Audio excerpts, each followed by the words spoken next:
Namaste. Reflecting on space. On one hand, this is a popular topic, and there are a lot of simple things that can be said on this topic. On the other, sky is the limit for thoughts on this topic. It's very vast, and even the greatest physicists are struggling to find out the ultimate truth of space.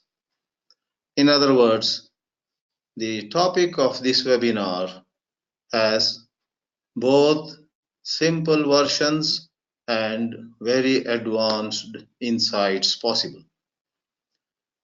The speaker, me myself, should say right at the beginning, I am not a total expert on this theme, and therefore I request all of you to give me my space to express myself without being intimidated by some advanced questions, either from spirituality or from physics and other sciences. Let me begin with sharing with you an interesting story I had heard. To be frank, I am yet to find out exactly where this story appears in the Vedas, Upanishads, or anywhere else. The story goes like this. A student asks his teacher, or her teacher for that matter, in a hermitage, and the student asks about the ultimate truth of existence. The teacher says, let's go into it slowly, but first tell me, where are you at this moment? The student says, well, I am here in this ashram, in this hermitage, which is known by your name, sir. The teacher smiles and says, that's very good. Where is this ashram located? The student says, this ashram is in this forest, and he gives the name of the forest. The teacher again smiles. Where is this forest located? The student then says the name of a state, a Rajya. Where is this Rajya located? He gives the name of the country. Where is this country located? It goes on. And then a point comes when the student is made to say, this entire universe is in space. The teacher does not relent. Where is space? The student never imagined he would be driven to the wall in this manner. However, reflecting a little bit, he says, well, space is in our mind. The teacher is happy to hear that, but then says, where is your mind? And then the student says, my mind? My mind is in me. Then the teacher asks the first question, where are you? That was the first question, where are you? And then it went to ashram and forest and state and country and world and universe and space and mind. And upon being asked, where is your mind? The student says, it's in me. Who are you? Where are you? What are you? So is space in us, or are we in space? Is the world in us, or are we in the world? Who am I is a question, and all of us to begin with would say, I am this body. If you and I are this body, then this body is in a certain physical location, in a certain district, in a certain state, and so on. But then, as the question is taken further and further, we arrive at a point where we no more look at ourselves as the body. We don't even look at ourselves as the mind, but we look at ourselves as something in which there is mind, in which there is space, in which there is time. In another webinar, we shall take up reflecting on time. We will take some time to reflect on time. So now we have reflecting on space. Some of you might already think of another parallel story, much simpler than what I just now narrated. We have Ganesha and Kartikeya wanting a fruit, presumably brought by sage Narada, who had expertise in creating misunderstandings between even gods. And a test was given to them. Whoever goes around the world 3 times, whoever goes and comes back first will be given the fruit. The fruit was only one available. Then Kartikeya goes on his peacock at high speed. Ganesha does not move for some time. And then when he gets up, he just goes around Shiva and Parvati and then says, I have no doubt that the entire universe is within the two of you. Jagata Pitarau Vande Parvati Parameshwarau. Parvati and Parameshwara are the parents of this universe, and it is said the universe actually is inside them. So if you go around Parvati and Parameshwara, then you have practically gone around the entire universe. And Ganesha gets the fruit.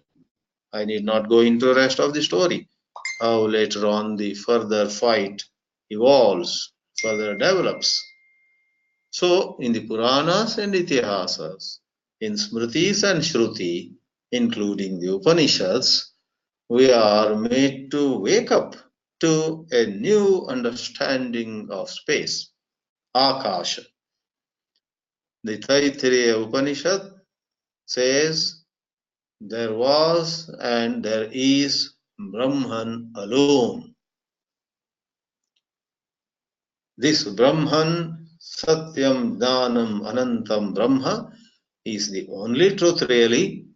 But then for those of us who are unable to appreciate how is even now nothing other than Brahman, a tool of teaching, a teaching methodology is employed. Technically, we call it adhyaropa. Scriptures deliberately provide to us a line of thinking where, as though, not really, things emerged. Tasmad va etasmad ātmanah ākāsha sambhūtah. From that Brahman, which is one without a second, where really no creation ever takes place. That's a profound topic called Ajati Vada. Nothing ever happens.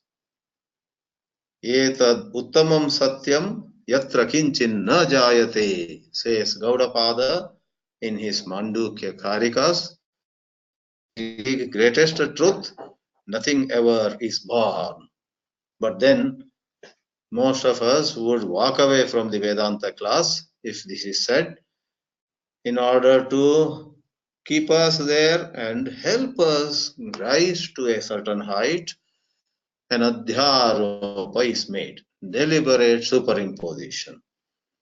There is no tatparya in that statement. Tatparya means that is not the ultimate teaching.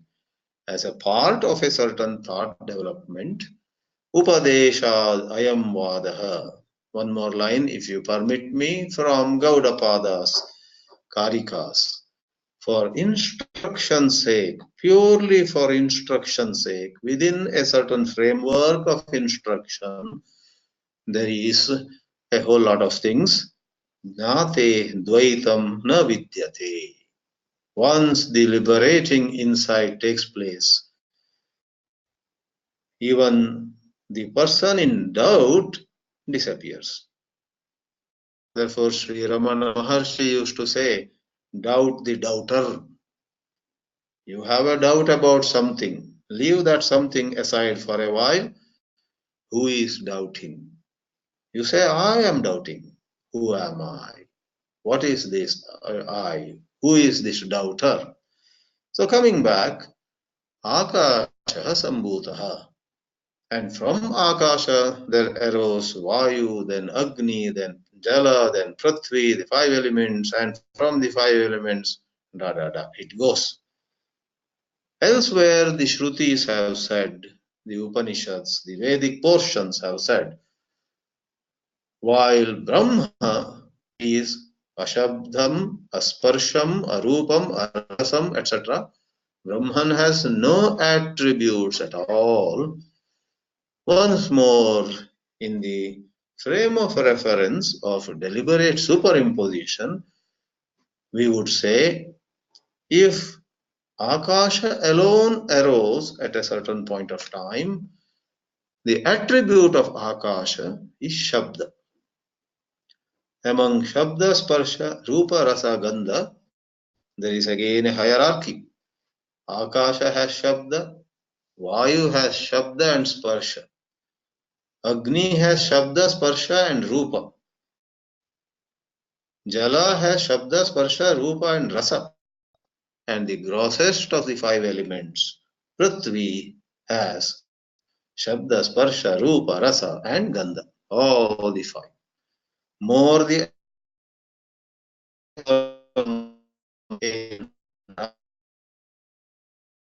Supreme Brahman has none of these qualities.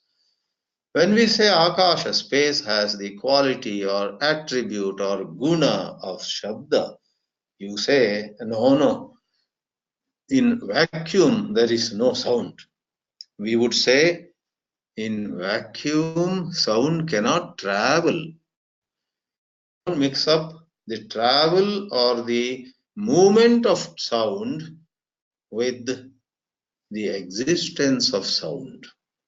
Science perhaps will one day confirm and throw fresh light on the Vedic revelation that as far as the attribute of sound is concerned, it is in space. Some time back, a friend of mine who is perhaps attending this webinar today sent to me an interesting WhatsApp message. In fact, he wrote it the moment he saw that I was going to give a webinar on reflecting on space. And in that, he shares many thoughts on advanced topics of physics. And he says that in one of his wonderful books, an author called Arthur Zajonc has written a book called The Entwined History of Light. And over there, he speaks about how there is a new understanding about vacuum. In good old days, all physicists thought vacuum means nothing at all. No matter, no energy, no light. Absolute vacuum means there is nothing.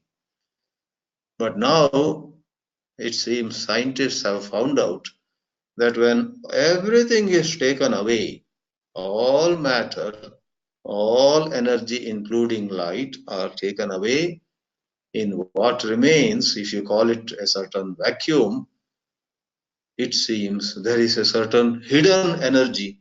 There is a certain immense energy which is hidden.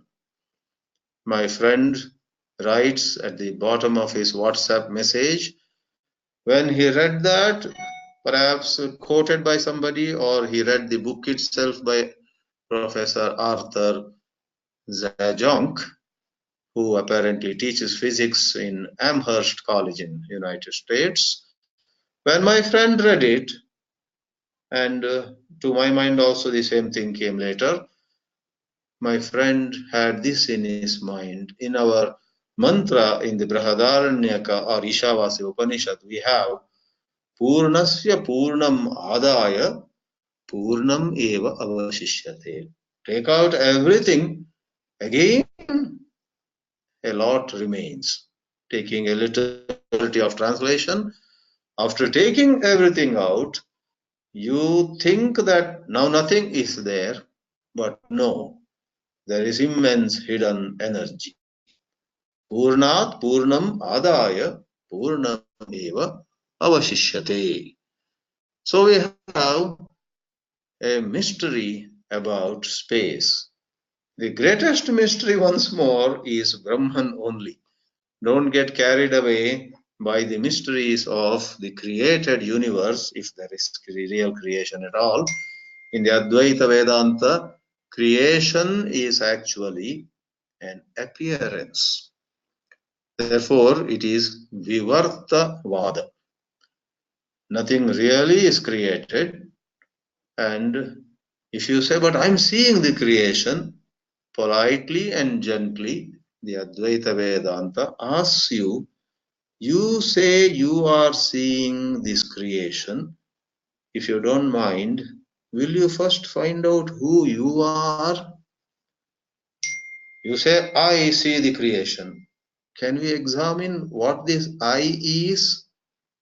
Who am I? What am I? What is the truth of my existence?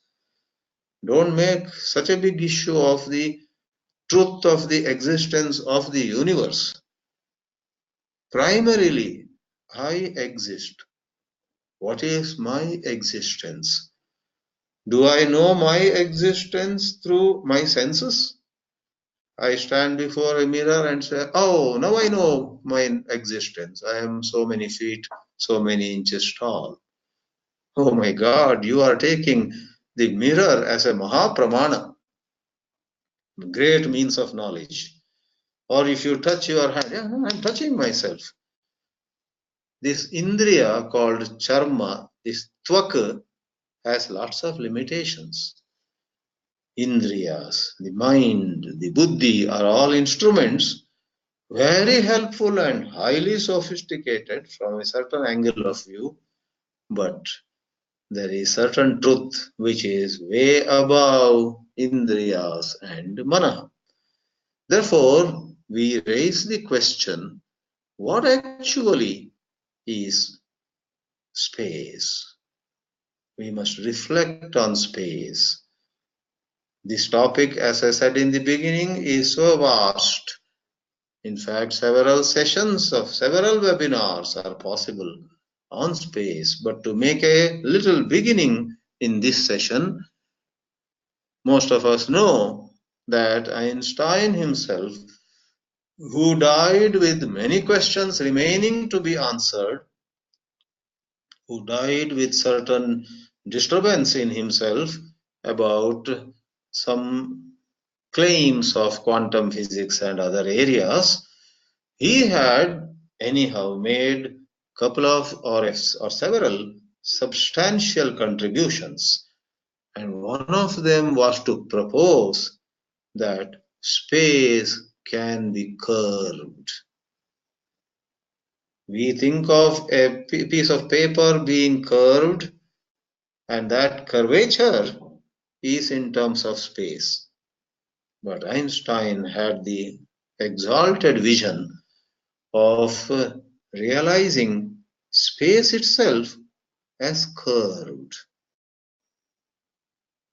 Space could be curved, space is curved, and so on.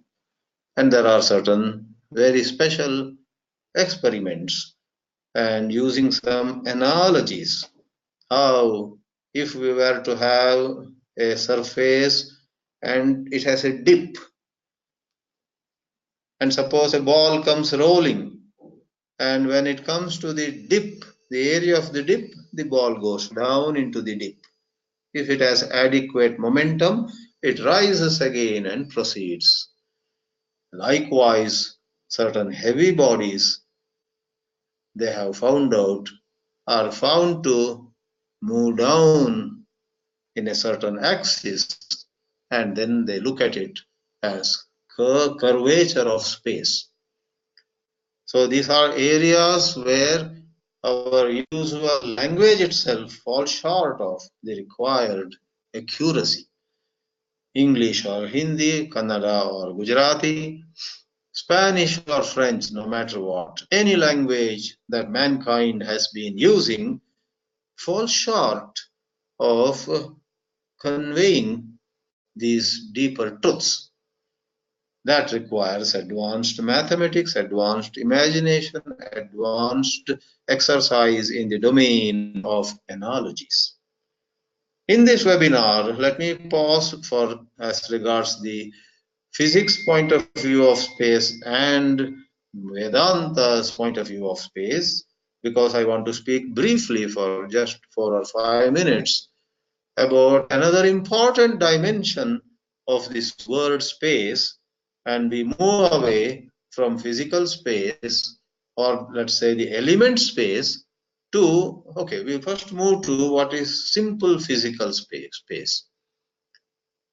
As our standard of living has been rising, as more and more people have access to more and more amenities, more and more people earn much more than their fathers or forefathers and so on.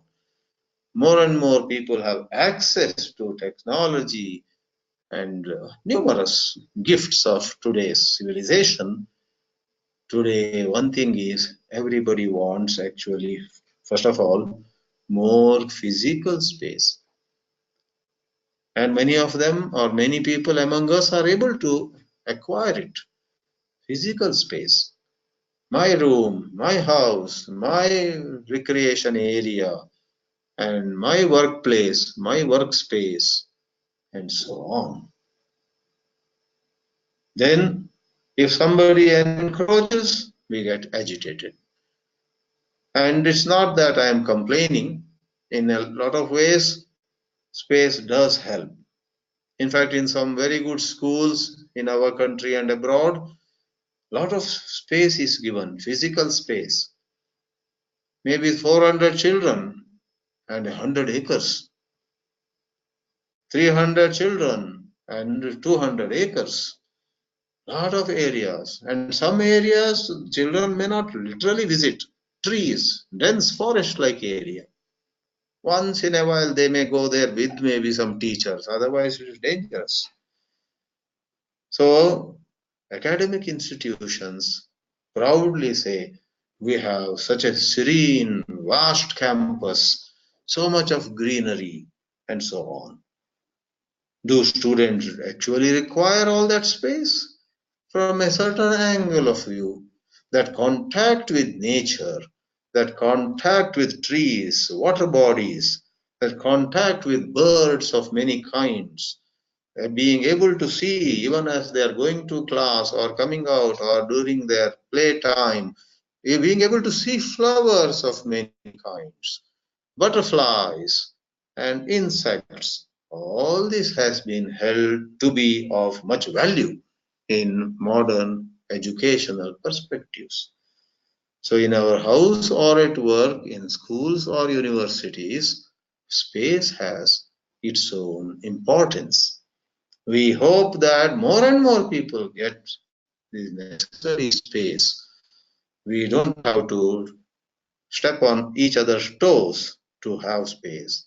Or probably there is a judicious understanding, and one could perhaps go for what Stephen Covey says, the abundance mentality, which means there is enough for all.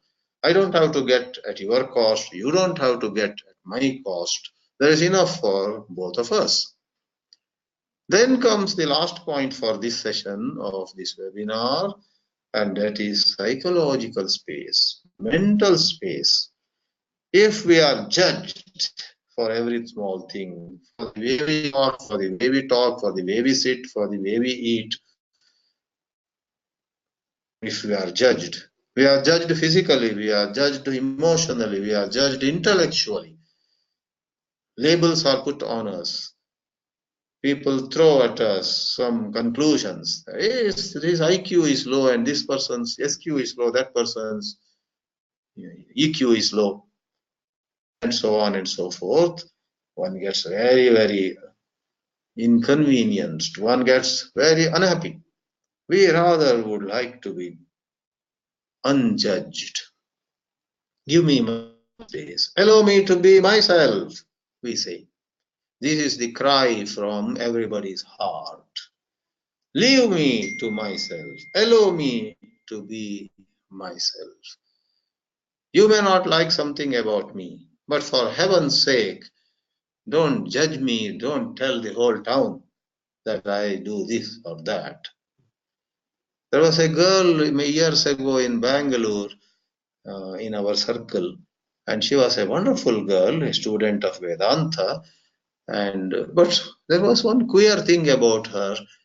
Whenever she joined us while taking food, somehow she would make sound while eating, and if it is liquid, as she puts it to her mouth, there would be sound.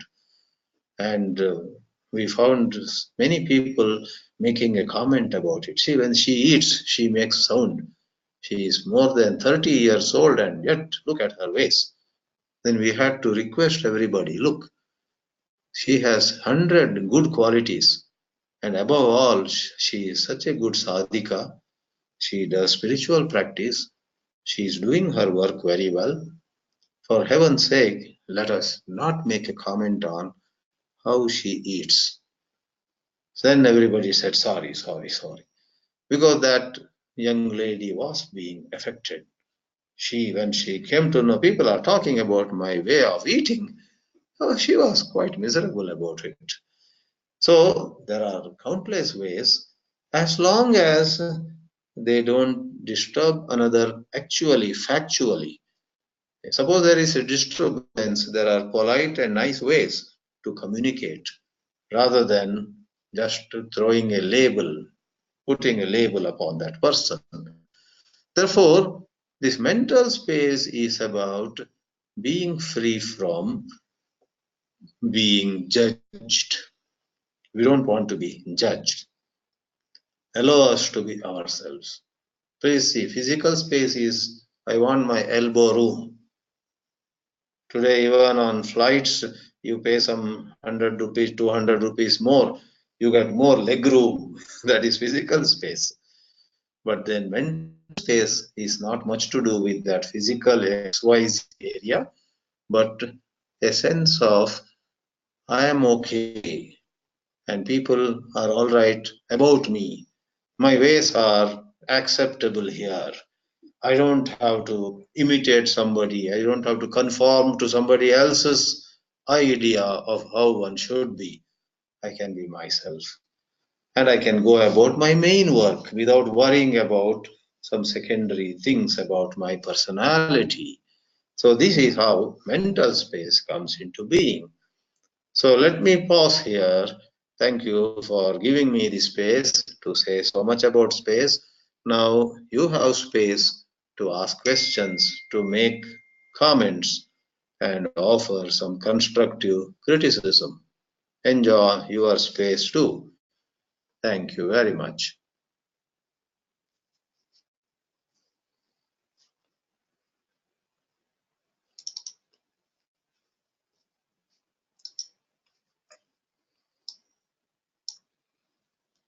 So,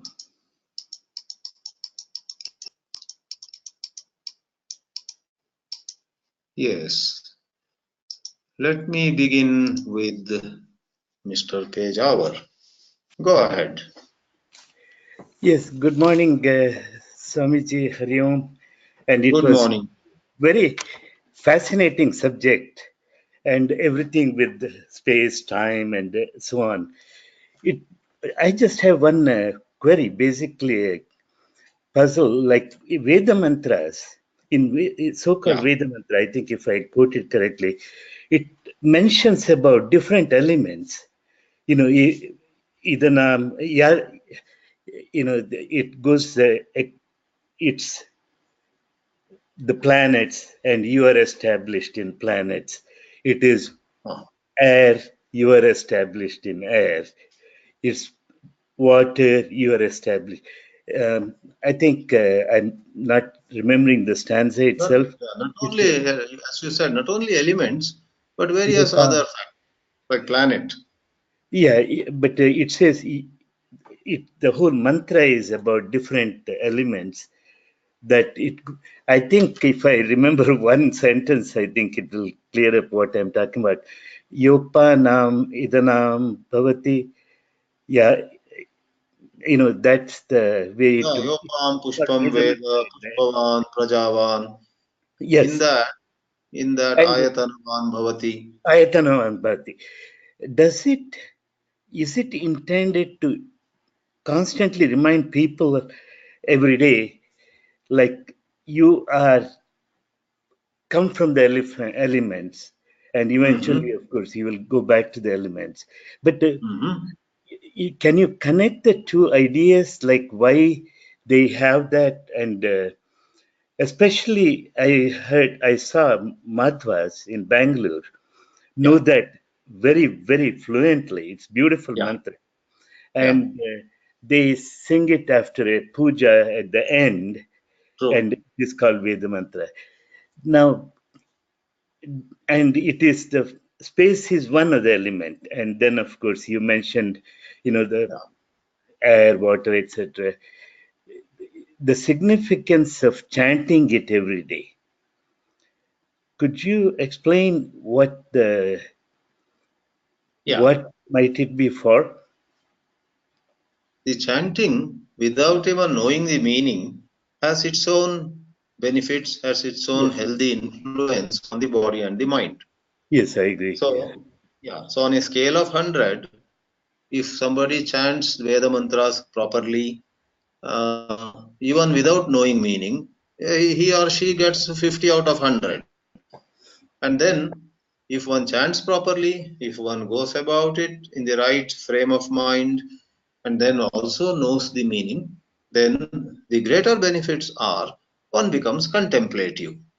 One is able to rise, as a professor once wrote about this mantra pushpam, yopam pushpam veda. Mm. A professor in Chennai interpreted it as it talks about levels of consciousness. So even as you and I not only recite Veda mantras, but once more with the right frame of mind, with Shraddha, Bhakti, and so on, we also understand the meaning of the mantras, then the benefit is bound to be our attachment in these, passing things of the world reduces. Our emotional entanglements reduce. We are bound to get a broader perspective to everything without getting lazy, without getting indifferent, without becoming insensitive. We at the same time are free from varieties of emotional hang-ups or hangovers because the right contemplation on Vedic truths gives tremendous higher energy to us. So that is the benefit of Veda mantras, and people like Maharshi Mahesh Yogi have labored to show that Veda mantras can have therapeutic benefits.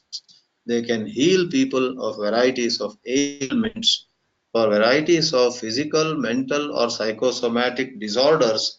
There are specific mantras in the body of Vedas which can act as healing forces, healing vibrations in the literature that is associated with Maharshi Mahesh Yogi, which is Transcendental Meditation Group, you will find details of these observations. Therefore, it is from a Vedantic point of view, it's to lift us up to a level of greater awareness. Imagine somebody thinks of himself in narrow confines of his community, his country, his language. But then, what is it to have a broader perspective? While he loves his language, while he loves his country, he knows that the whole world is his. He belongs to the whole world. He will not have any kind of bias. He happens to love his language because he has studied it. But he would never make the mistake of just saying no other language is as beautiful as mine without studying another language. So it is the broadening of perspective, broader angles of view, Vishala Buddhi, that will be the result from a Vedantic point of view, Yeah. Jnana Yoga point of view. Thank you, Swamiji. It is Welcome. very beautiful just to, even if you don't understand a word of it, just to hear hours together. It is just, it has its own vibrations that you feel and you enjoy. And it has some net effect on the body too. Thank you very Well, much. Yeah. welcome, you're welcome. So we go to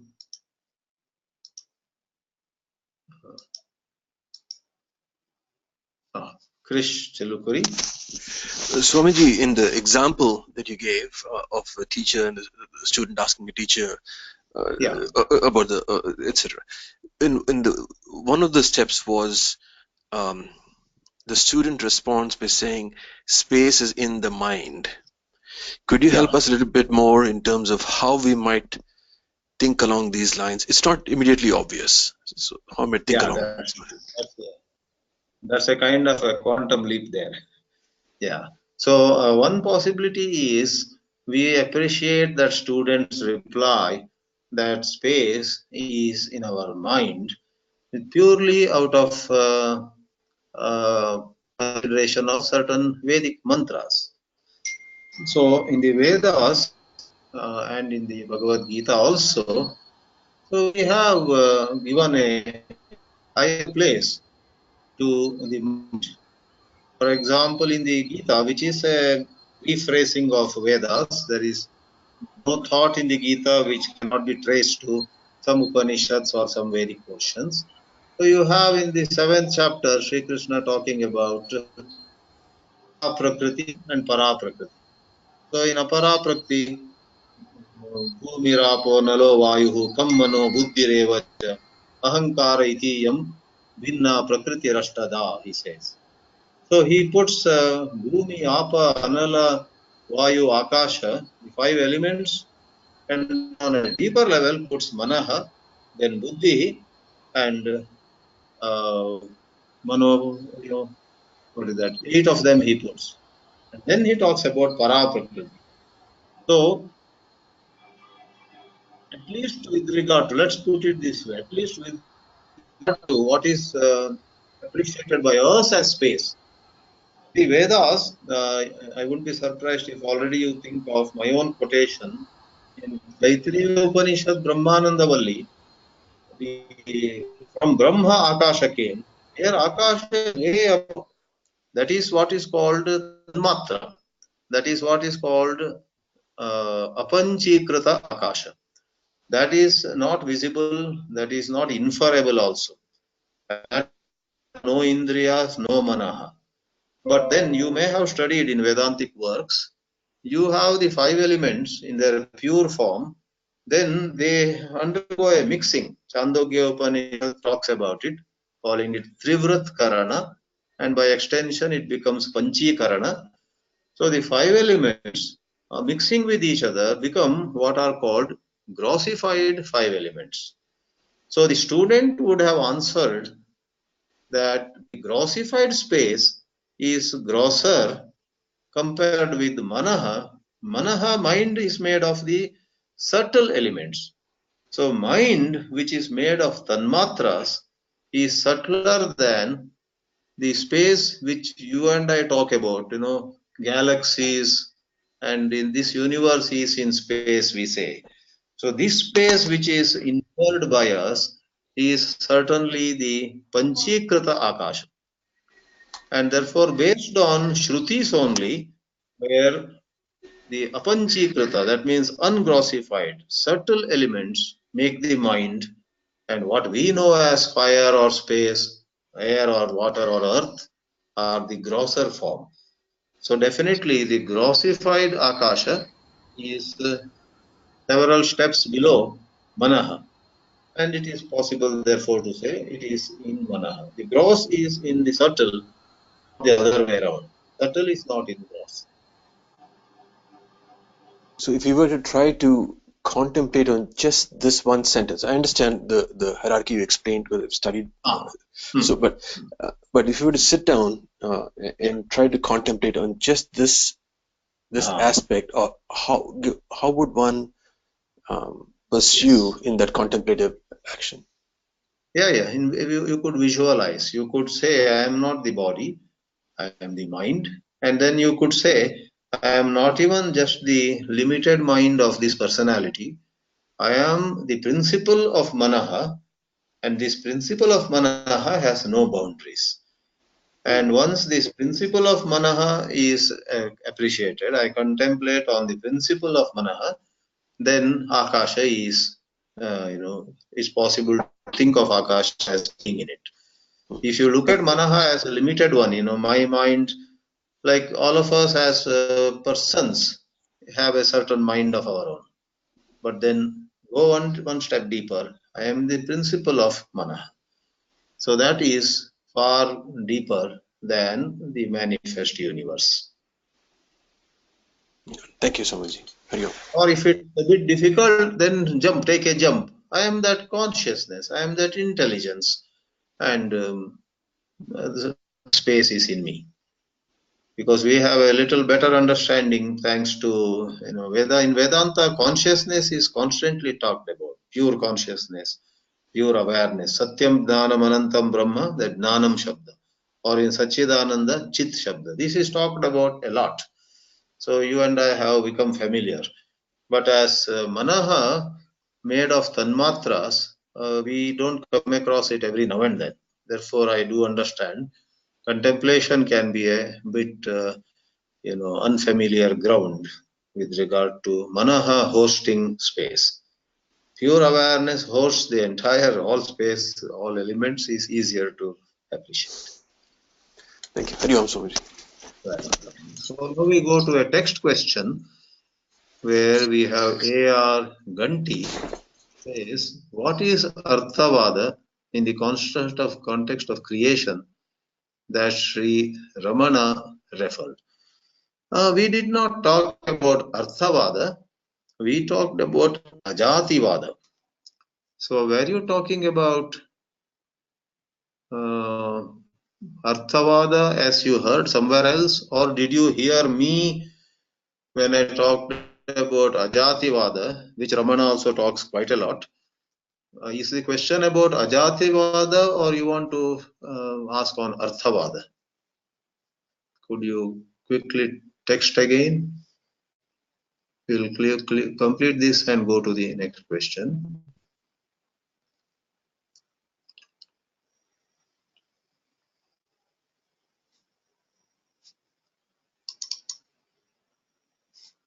Arthavada is a completely different thing. Arthavada is praise. Arthavada is where something is given a higher status with a certain motive, not wrongly or not in the form of a lie, but with a certain motive of praising, making you feel good.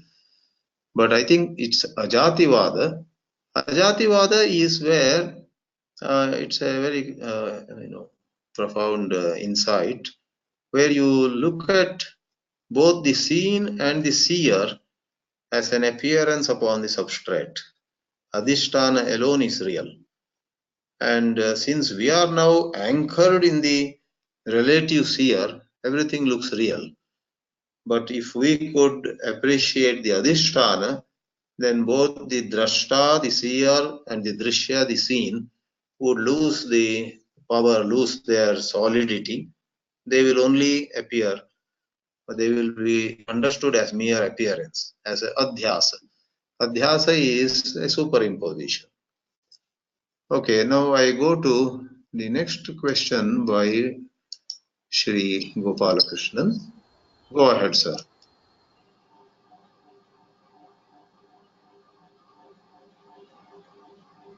Can we hear Gopalakrishnan? I have enabled his microphone.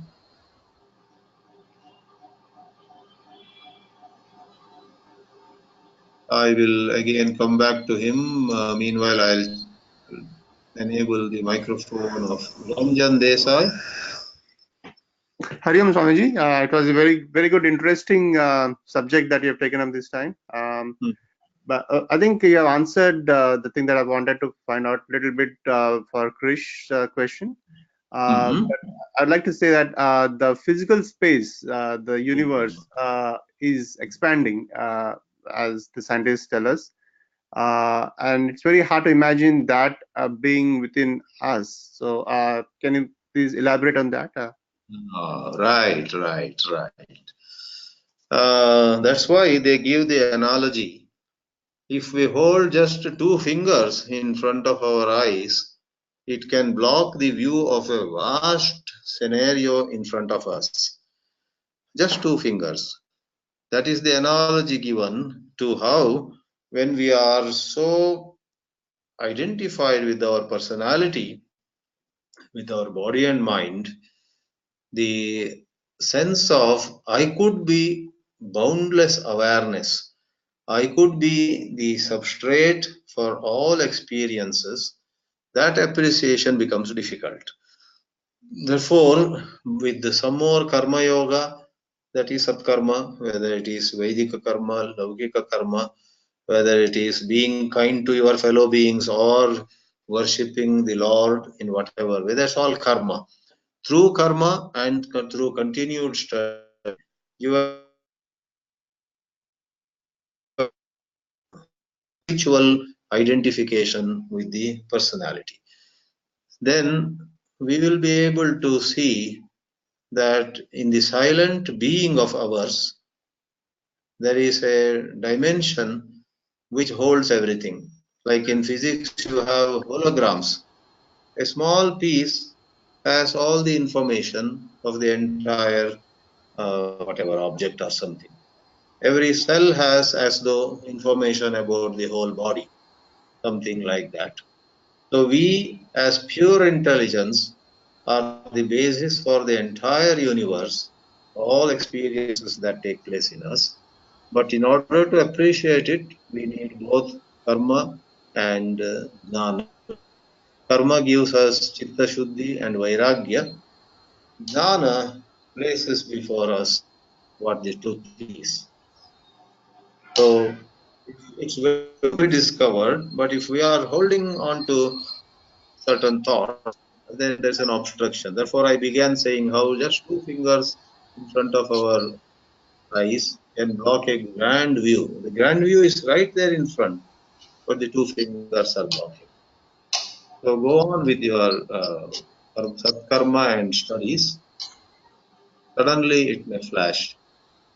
Okay, thank you. So, yeah, most welcome. With this, let's conclude this session this evening in India and morning on Sunday morning in US and other time at other places. Namaste. Om. Ram Swamiji.